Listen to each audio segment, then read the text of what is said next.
Trump కానీ, but still they took A chance. So ఇది యుద్ధం భీకర యుద్ధంగా మారి ఇంకా పెరిగే అవకాశం ఉందా? ఒకవైపు ఆయన చర్చలకు రెడీ అంటున్నాడు, ఒక పక్కన దాడులు జరుగుతున్నాయి. ఎలా పాసిబుల్?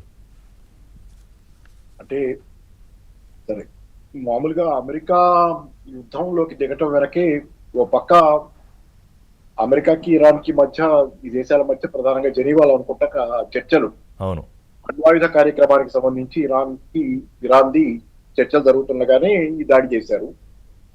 ఈ దాడి చేసే ఉద్దేశం వాళ్ళకి ఎప్పటి నుంచో ఉంది. చర్చలు ఊరికే ముసుగు అనేది మనం అనుకోవాలి. ఎందుకంటే కొమేనీని చంపినప్పుడు వాళ్ళు ప్రకటించింది ఏంటంటే కొన్ని నెలలుగా సిఐఏ కొమేనీ కదలికల్ని ట్రాక్ చేస్తుంది అనేది చెప్పారు. అవును, అంటే కొన్ని నెలలుగా చేస్తున్నారంటే ఈ చర్చలు జరుగుతున్న సమయంలో కూడా ఆయన ట్రాక్ చేస్తూనే ఉన్నారు. కాబట్టి వాళ్ళ ఉద్దేశం దాడి చేయటమే, కానీ చర్చలు ఒక డైవర్షన్ గా వాడుకునిపిస్తుంది. ఇరాన్ కూడా అదే ఫీల్ అవుతుంది. చర్చలని పేరుతో చేస్తా ఒక పక్క మమ్మల్ని మోసం చేశారనేది ఫీల్ అవుతుంది. కొమేనీ చచ్చిపోయిన తర్వాత ఓవరాల్ గా నిన్నంతా ఇరాన్ రెస్పాన్స్ ఏంటంటే ఇది ఆగదు, ఇది కొనసాగుద్దని చెప్పడానికి Iran refuses to hold talks with US, అమెరికాతో చర్చలు చేయను అని చెప్పింది. రాత్రి చూశాను ఛానల్లో, చర్చలు చేయడానికి సిద్ధంగా లేను. రెండో మాట ఏమంటుంది, రివెంజ్ ఈజ్ అవర్ డ్యూటీ అంటుంది. కొమేనీ మరణం తర్వాత, కొమేనీ హత్య తర్వాత ప్రతీకారం మా బాధ్యత అంటుంది. కాబట్టి వాళ్ళు ఎట్టి పరిస్థితుల్లో తగ్గరు, అమీ తుమీ తేల్చుకోవడానికి సిద్ధమయ్యారనేది కనపడుతుంది.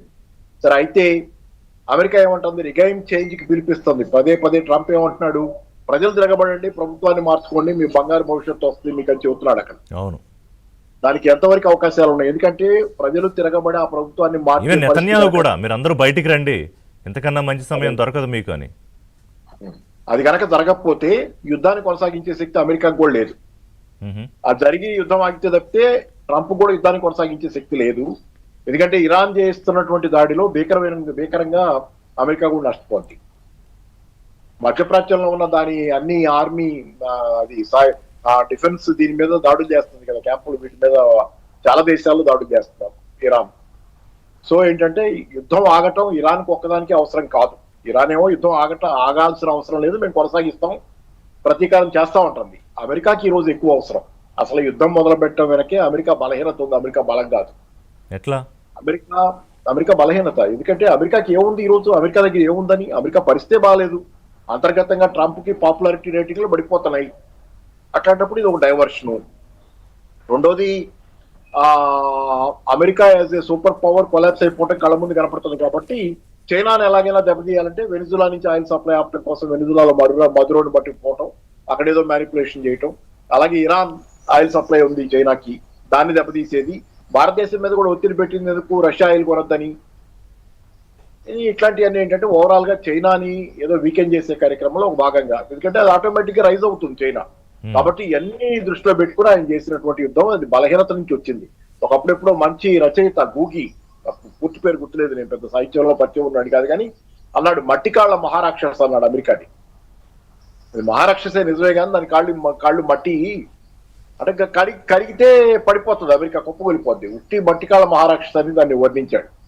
అంటే అట్లాంటి పరిస్థితిలో అమెరికా ఈ రోజు ఖచ్చితంగా ఏంటంటే చాలా బలహీనంగా, దుర్బలంగా, 38 లక్షల కోట్ల డాలర్ల అప్పుతో ఉన్నటువంటి అమెరికా ఈ రోజు వడ్డీ రేట్లు పెరిగిపోతున్నాయి. అది డిఫెన్స్ మీద పెట్టే ఖర్చు కంటే కూడా దానికి అప్పుల మీద వడ్డీలకు ఎక్కువ ఖర్చు పెడుతుంది. ఈ యుద్ధంతో మళ్ళీ ఇంకా ఎక్కువ ఖర్చు అవుద్ది. తడిసి మోపుడై అమెరికాకే యుద్ధం ఆగటం అవసరం.